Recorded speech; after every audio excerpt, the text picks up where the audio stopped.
नमस्कार दोस्तों, जय श्री श्याम। अगर आपने म्यूचुअल फंड के अंदर पीएसयू फंड में, स्मॉल कैप में, मिड कैप में और माइक्रो कैप में निवेश कर रखा है या निवेश करने की सोच रहे हो तो आज का वीडियो आपके लिए है। बिकॉज यहाँ पे पता चलेगा आपको कि यहाँ पे अगर आप नया पैसा, मोटा पैसा निवेश करते हो या आपने पीएसयू फंड में ऑलरेडी पैसा निवेश करा हुआ है जहाँ पे काफी गिरावट आपने फेस करी है, तो आपको एक्सिट करना चाहिए या नहीं। तो वीडियो के स्टार्टिंग में ही मैं आपको बता दूं, यहाँ पे एक्सिट करने का बिल्कुल भी सही टाइम अभी नहीं है। वो क्यों नहीं है? बिकॉज यहाँ पे अगर हम बात करें पीएसयू स्टॉक की, जिसमें गवर्नमेंट की 79 कंपनीज हैं, अगर यहाँ पे बात करें तो 79 कंपनी में 52% का वेटेज बढ़ाया है एफआईआई ने। ठीक है, अब मोस्टली क्या होता है, एफआईआई जब भी इंडियन मार्केट के अंदर निवेश करते हैं तो वो लार्ज कैप की स्टेबल्स कंपनी में ज्यादा पैसा निवेश करते हैं। लेकिन यहाँ पे अगर हम देखें इंडियन मार्केट की, यहाँ पे 6 महीने से हमने जो गिरावट फेस करी है, जितने भी इंडेक्स हैं अपने निचले पॉइंट पे हैं, इसलिए एफआईआई क्या कर रहे हैं, लार्ज कैप में पैसा कम मात्रा में लगा रहे हैं।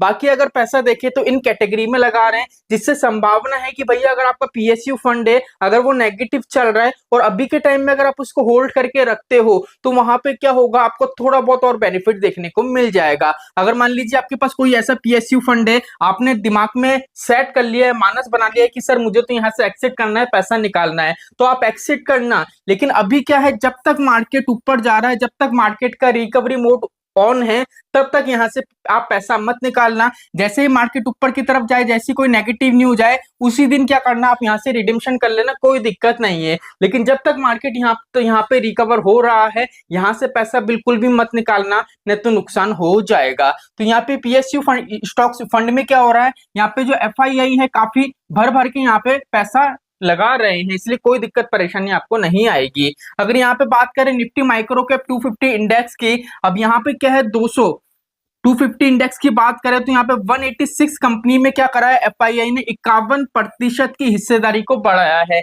इससे क्या होगा, यहाँ पे भी आपको काफी ज्यादा बेनिफिट देखने को मिलेगा।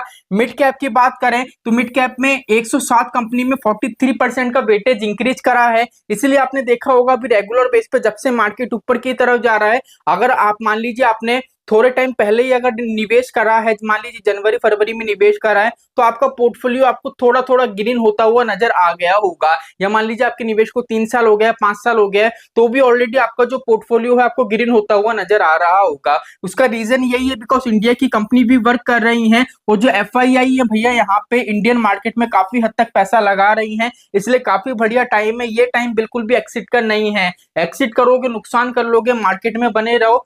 ठीक है, मान लीजिए आपका, अगर आपका गोल भी अचीव हो गया, आपका गोल कंप्लीट हो गया, तो भी पैसा मत निकालो, अभी पड़े रहने दो जब तक मार्केट ऊपर की तरफ जा रहा है। जैसे मार्केट हल्का सा नीचे जाने का हो, रिडीम कर लेना, कोई दिक्कत नहीं आएगी। स्मॉल कैप में भी देखें तो देख लीजिए 42% की हिस्सेदारी यहाँ पे एफआईआई ने बढ़ाई है। अब मोस्टली एफआईआई क्या करती है, लार्ज कैप में स्टेबल्स कंपनी में पैसा निवेश करती है। लेकिन अगर यहाँ पे देखें स्मॉल कैप और मिड कैप का इंडेक्स, इसमें एक्चुअली में क्या हो रहा है कि यहाँ का जो वैल्यूएशन है अभी काफी ज्यादा लो है, इसलिए एफआईआई को लग रहा है कि भाई अभी के टाइम में यहाँ पे पैसा डालेंगे तो वॉलेटिलिटी की हमको दिक्कत परेशानी नहीं आएगी और यहाँ से मार्केट ऊपर जाता हुआ नजर आएगा। और जैसे ही मार्केट ऊपर जाएगा हम यहाँ से प्रॉफिट बुक कर सकते हैं। देखो एफआईआई तो क्या मार्केट में आएंगे, मार्केट में जाएंगे, ठीक है, लेकिन यहाँ पे क्या है, अगर आप इंडियन मार्केट में निवेश करते हो तो आपका तो सीधा सा नियम है भैया, लॉन्ग टर्म के लिए हमको पैसा निवेश करना है म्यूचुअल फंड के अंदर, जिससे फ्यूचर में कंपाउंडिंग उसका बेनिफिट हम ले सके। तो सीधा सा कंसेप्ट है, पीएसयू स्टॉक को, स्मॉल कैप हो, मिड कैप हो, माइक्रो कैप हो, यहाँ से आपको एक्सिट नहीं करना है, मार्केट में बने रहना है।